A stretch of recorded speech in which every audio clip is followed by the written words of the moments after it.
হিন্দুত্ববাদী মনোভাবের উপর জোর দিয়ে ভারতের অনেক হিন্দু ভোটারের কাছে নিজেকে আরও কাছে টেনে আনতে পেরেছে নরেন্দ্র মোদীর নেতৃত্বাধীন ভারতীয় জনতা পার্টি বিজেপি। এই মনোভাবের মাধ্যমে গোটা ভারতের বিভিন্ন নির্বাচনী এলাকায় হিন্দুদের বড় একটি ভোট ব্যাংক আয়ত্তে নিতে পেরেছে দলটি। এছাড়া প্রকাশ্যে মুসলিম বিরোধী বয়ানের মাধ্যমে হিন্দুত্ববাদী শক্তির আস্থার প্রতীক হয়ে উঠতে পেরেছে বিজেপি। বাংলাদেশের অভ্যন্তরীণ ঘটনা নিয়েও আক্রমণাত্মক ভঙ্গিতে মন্তব্য করতে ছাড়েনি ভারতের কট্টরপন্থী রাজনৈতিক দলটি।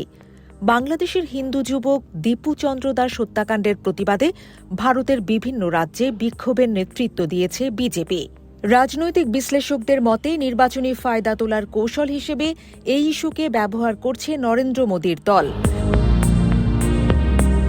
বিবিসি বাংলা জানায়, শুক্রবার কলকাতার বাংলাদেশ উপদূতাবাসের সামনে কয়েকশো হিন্দু সাধু সন্ন্যাসীর একটি বিক্ষোভে নেতৃত্ব দেন বিজেপি নেতা ও পশ্চিমবঙ্গের বিরোধী দলনেতা শুভেন্দু অধিকারী।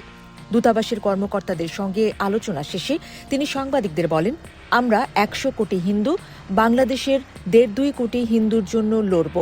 এর আগে শুক্রবার দুপুরে একই স্থানে বিক্ষোভ প্রদর্শন করেন হিন্দু সংহতি সংগঠনের সদস্যরা।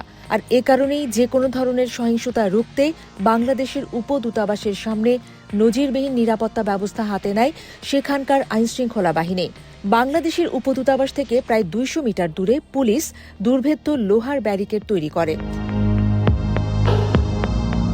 এছাড়া শুক্রবার সকালে আসামের গুয়াহাটিতেও বাংলাদেশের সহকারী হাইকমিশনারের দফতরের সামনে একটি বাঙালি সংগঠনের সদস্যরা বিক্ষোভ করে স্লোগান দেন। রাজ্যে রাজ্যে বাংলাদেশের কূটনৈতিক মিশনের সামনে এমন বিক্ষোভ প্রদর্শনীকে বিজেপির নির্বাচনী কৌশল বলে মনে করছেন বিশ্লেষকরা। তাদের মতে পশ্চিমবঙ্গ বিধানসভা নির্বাচনের মাত্র ৪-৫ মাস বাকি।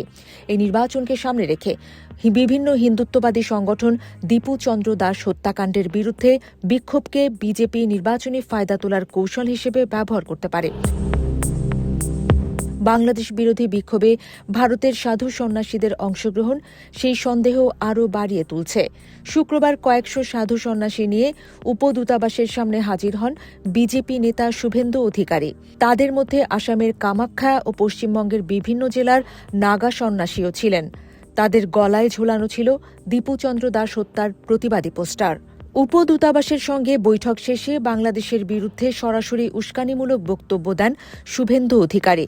তিনি বলেন, বাংলাদেশ সরকার রোহিঙ্গা মুসলমানদের কক্সবাজারে রেখেছেন। গাজার ইহুদিদের জন্য ইসরায়েল লড়েছে। আমরাও ১০০ কোটি হিন্দু বাংলাদেশের ১.৫-২ কোটি হিন্দুর জন্য লড়ব। বাংলাদেশের ঘটনাকে ভারতের হিন্দুত্ববাদী সংগঠনগুলো সাধারণ মানুষের প্রতিক্রিয়াকে রাজনৈতিকভাবে কাজে লাগাতে চাইছে বলে মনে করছেন বিশ্লেষকরা। রাজনৈতিক বিশ্লেষক স্নিগ্ধেন্দু ভট্টাচার্য বলেন, বাংলাদেশ প্রসঙ্গ ছাড়া পশ্চিমবঙ্গে বিজেপির নির্বাচনী প্রচার অসম্পূর্ণ। দীপুচন্দ্র দাসের ঘটনা থেকে তারা নির্বাচনী লাভের চেষ্টা করবে বলেও মন্তব্য করেন তিনি।